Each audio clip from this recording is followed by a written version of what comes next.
વિકસિત ગુજરાતના દાવા પોકળ સાબિત થયા। પંચમહાલમાં દર્દીને જોડીમાં લઈ જવા માટે લોકો મજબૂર બન્યા છે। કોઝવે ન હોવાથી દર્દીને જોડીમાં લઈ જવા માટે લોકો મજબૂર થયા છે। પાણીના પ્રવાહ વચ્ચે દર્દીને જોડીમાં લઈ જવા માટે લોકો મજબૂર થયા છે। વાલીઓ ખભે બેસાડીને બાળકોને મૂકવા જતા હોય તેવા દ્રશ્યો પણ સામે આવ્યા છે। ઘોગંબા તાલુકાના ગમાણી ગામની આ ઘટના છે। ગ્રામજનોએ કોઝવે બનાવવાની માંગ કરી છે। મુખ્ય માર્ગથી 4 કિલોમીટરનો માર્ગ બનાવવા માટે પણ લોકોની માંગણી છે। તો વિકસિત ગુજરાતના જે દાવા કરવામાં આવતા હોય છે એ દાવા અત્યારે પોકળ સાબિત થયા છે, કારણ કે પંચમહાલમાં દર્દીને જોડીમાં લઈ જવા માટે લોકો મજબૂર થયા છે। કોઝવે નથી અને તેના કારણે જ લોકોને હાલાકી પડી રહી છે। કોઝવે ન હોવાથી દર્દીને જોડીમાં લઈ જવા માટે લોકો મજબૂર બન્યા છે। પાણીના પ્રવાહ વચ્ચે દર્દીને જોડીમાં લઈ જવા માટે લોકો મજબૂર થયા છે। વાલીઓ પણ પોતાના જે બાળકો છે તેઓને ખભે બેસાડીને શાળાએ મૂકવા જતા હોય તેવા દ્રશ્યો પણ સામે આવ્યા છે। ઘોગંબા તાલુકાના ગમાણી ગામની આ વાત છે કે જ્યાં ગ્રામજનોએ કોઝવે બનાવવાની માંગ કરી છે। મુખ્ય માર્ગ છે ત્યાંથી 4 કિલોમીટરનો માર્ગ બનાવવાની પણ માંગણી ગ્રામજનો કરી રહ્યા છે।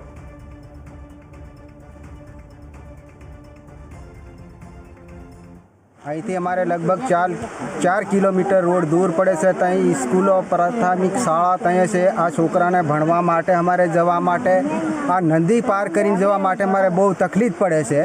એટલે માટે છે ને અમારે આ છોકરાને કોમ કરતા જઈને અમારે એમને નદીએ વરસાદ થઈ જાય એટલે લેવા આવવું પડે, મૂકવા જવું પડે ને ખોઈ કરીને બી કાઢવું પડે। કોઈ બૈરાને તકલીફ હોય, બીમારી હોય, ગમે તે હોય કે સુવાવડ આવતું હોય અમારે ખોઈ કરીને લીધું પડે અહીંથી 4 કિલોમીટર સુધી નહીં। રસ્તો એટલે દૂર રહ્યો છે। 108 સરકાર કાઢેલી છે પણ અમે હજુ અમારે સ્થળ પર જોઈ નથી કે સરકાર કે બહુ લાભ આપે અને આ રસ્તાની ખાસ મુહૂર્ત બી થઈ ગયેલી છે પણ ક્યાં અટકાવો થયેલો છે એ અમને ખબર નથી કે થઈ જશે કે ના ચોમાસું આવી જાય એટલે અમારે આ તકલીફ પડે છે।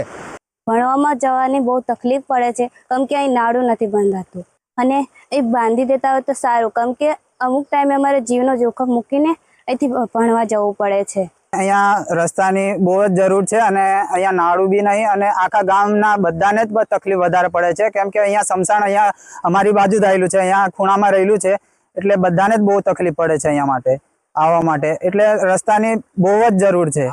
આ રસ્તો બની જાય ને તો ગામવાળાને બધાને જ બી સારું પડે। અમારે તો 4 કિલોમીટર જવું પડે છે, એમ જવું પડે છે પણ ગામવાળાને જ્યારે સ્મશાન વખતે આવે તે વખતે બહુ જ બધાને તકલીફ પડે। વરસાદ વધારે પડે ને તે વખતે બહુ તકલીફ પડતી હોય છે। અહીંયા સરકાર માટે આ માંગણી છે કે આ રસ્તો અને આ નાળા બની આપે અને લાઇટની બી સુવિધા કરી આપે એવી અમે માંગણી કરી રહી છે।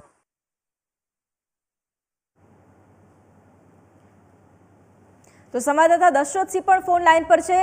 દશરથસિંહ, પંચમહાલમાં જે આ ગામ છે તેમાં કોઝવે નથી અને જેના કારણે જે લોકો છે તેમને હાલાકી પડી રહી છે। કેટલા સમયથી લોકો માંગણી કરી રહ્યા છે અને શું સ્થિતિ છે અત્યારે ત્યાં? જી બિલકુલ, પંચમહાલ જિલ્લાના અને ઘોગંબા તાલુકાનું એક અંતિમ ગામ છે જ્યાં સાત આંબા અને નવાડ બે ફળિયા રહીશોને હાલાકીનો ભોગવવાનો વારો આવી પડ્યો છે। બંને ફળિયામાં મુખ્ય માર્ગ જે શાળા, આરોગ્ય કેન્દ્ર અને આંગણવાડી 4 કિલોમીટર દૂર આવેલ છે, જ્યાં પહોંચવા માટે પાકો રસ્તો નથી અને વચ્ચે આવતા કોતરમાં કોઝવે નહીં હોવાથી ચોમાસામાં સૌને જીવના જોખમે પાણીમાંથી પસાર થવું પડે છે। ચોમાસામાં કોતરમાં પાણી હોય ત્યારે વાલીઓને ફરજિયાતપણે સંતાનોને શાળાએ જતી વખતે કોતર સુધી મૂકવા જવું પડે છે, લેવા જવું પડે છે અને ઉપર ખભા પર બેસાડીને તેઓને પસાર થવું પડે છે। જ્યારે કોઈ વ્યક્તિ બીમાર પડે ત્યારે અથવા પ્રસૂતિ મહિલાઓ દવાખાને લઈ જવાની સ્થિતિમાં પણ ચોમાસામાં ઊભી થતી હોય છે, જેને લઈ કોતરમાંથી પેલી પાર જવું પડતું હોય છે। આ તમામ સમસ્યાઓ હલ માટે સ્થાનિકો વારંવાર રજૂઆત કરી છે પરંતુ એક વખત ખાતમુહૂર્ત કર્યા બાદ અત્યારે ફોન લાઈન પર પંકજભાઈ છે કે જેઓ સ્થાનિક આપણી સાથે જોડાઈ ગયા છે। પંકજભાઈ, સ્વાગત છે આપનું ન્યૂઝ કેપિટલમાં। પંકજભાઈ, ખાસ કરીને મારે સૌથી પહેલા એ જાણવું છે કે આપ જે પરિસ્થિતિમાંથી પસાર થઈ રહ્યા છો, કારણ કે અમે દ્રશ્યો પણ બતાવી રહ્યા છે, કોઝવે નથી, માર્ગ નથી, એના કારણે હાલાકી પણ પડી રહી છે, શું તકલીફ આપણને પડે છે માર્ગ નથી તેના કારણે?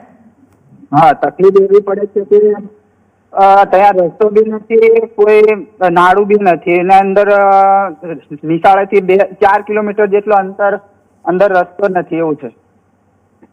ઓકે, પંકજભાઈ, મારે એ પણ જાણવું છે કે તમે માંગણી પણ કરી રહ્યા છો કે કોઝવે પણ બનાવવામાં આવે. કેટલા સમયથી તમારી માંગણી છે? શું કોઈએ તમારી માંગણી સાંભળી છે ખરી? ના, કશું અત્યાર સુધી માંગણી કશું સાંભળી નથી. અને કેટલી વાર એ લોકો આવીને મુહૂર્ત બી કરી ગયા છે, પણ એનું કોઈ 2 વર્ષથી એ નિર્ણય નથી લેતા. બિલકુલ. છેલ્લી વખત તમે ક્યારે રજૂઆત કરી હતી? રજૂઆત આ ધારાસભ્યોને ત્યાં ગયા હતા અને 2-3 વાર મીટિંગ બી એમની જોડે બી કરી હતી, પણ એની માટે અટક્યું છે એ અમને ખબર નહીં. ઓકે, સાથે પંકજભાઈ, મારે એ પણ જાણવું છે કે જ્યારે તમે રજૂઆત કરવા માટે જતા હોવ છો ત્યારે તમને શું જવાબ આપવામાં આવે છે એ પણ જણાવશો? હા, તો એ કહે છે કે થઈ જશે એમ કરીને અમને કઈ રીતનું ઉલ્લુ બનાવે છે એ ખબર નથી. ઓકે, પંકજભાઈ, સાથે મારે એ પણ જાણવું છે કે જે આ ગામ છે તેમાં લગભગ કેટલા લોકો હશે કે જે આ ગામમાં રહે છે, અને બાળકો પણ જેમને શાળાએ જવાની પણ વાત હોય, માતા પિતા, તમે પોતે પણ વાલી તરીકે પણ પોતાના બાળકને ખભે, કારણ કે બાળકને પણ નુકસાન ન જાય એની ખાસ તકેદારી રાખવી પડતી હોય છે. એટલે કેટલી સંખ્યા હશે આશરે ગામમાં? બાળકોને કેટલી તકલીફ શાળાએ મૂકવા જતા? શાળાઓ જવા માટે તો 30-35 બાળકો છે એ બાજુથી. ઓકે, અને 30-35 બાળકોને ખભે બેસાડીને રોજ લઈ જવા પડે છે? હા, વરસાદ હોય તે વખતે બહુ તકલીફ પડે. તે વખતે અમારે નંદીએ દોડીને જવું પડે છે. ઓકે, અને મારે એ પણ જાણવું છે કે ગામની અંદર અત્યારે હાલ કેટલા લોકો રહી રહ્યા છે? અત્યારે તો હાલ ગામની અંદર તો 2000 ની આજુબાજુ ખરા.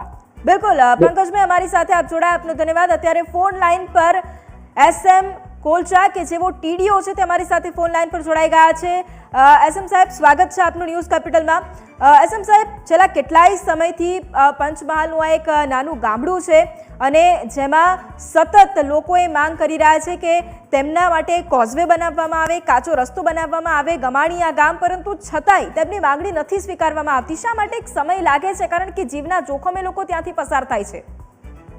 હાજી, હવે આ મીડિયામાં જે અહેવાલ આવે એના આધારે અમે ત્યાંના સરપંચશ્રી અને તલાટી કામ મંત્રી પાસેથી રિપોર્ટ અહેવાલ મંગાવ્યો છે કે પરિસ્થિતિ શું છે, અને રસ્તો બની શકતો હોય તો આગામી આયોજનમાં લેવા માટે સૂચના આપીશું, પણ અત્યારે તો અહેવાલ મંગાવ્યો છે એમની પાસેથી. SM સાહેબ, બીજું એક સ્થાનિક પણ અમારી સાથે જોડાયા હતા. તેમણે એ કહ્યું કે તેમણે વારંવાર રજૂઆત કરી છે. એવું નથી કે આ પહેલી વખત, પરંતુ કેટલી વખત રજૂઆત કરી છે, પરંતુ છતાંય આનું નિરાકરણ નથી આવતું અને તેમને ગોળ ગોળ જવાબ જ આપવામાં આવે છે, તેવું તેમનું કહેવું છે. અમારા ધ્યાનમાં તો પહેલી વાર જ આવ્યું છે, એટલે અમે હવે હકીકત લગતી અહેવાલ મંગાવી અને આગળની કાર્યવાહી કરી દઈશું એને. ઓકે, SM સાહેબ, બીજો મારો એક સવાલ એ પણ છે કે કારણ કે અત્યારનો સમય, કારણ કે વરસાદ પણ ખૂબ પડી રહ્યો છે, નદી પસાર કરીને પણ લોકો છે કે જે મજબૂર છે જવા માટે, કારણ કે બાળકોને પણ શાળાએ મોકલવાના હોય છે, દર્દી હોય તેને પણ ત્યાંથી જ લઈ જવાની ફરજ પડતી હોય છે. એટલે તમે ન્યૂઝ કેપિટલના માધ્યમથી શું કહેશો? કેટલા સમયમાં તેમની જે આ સમસ્યા છે તેનું નિરાકરણ આવશે?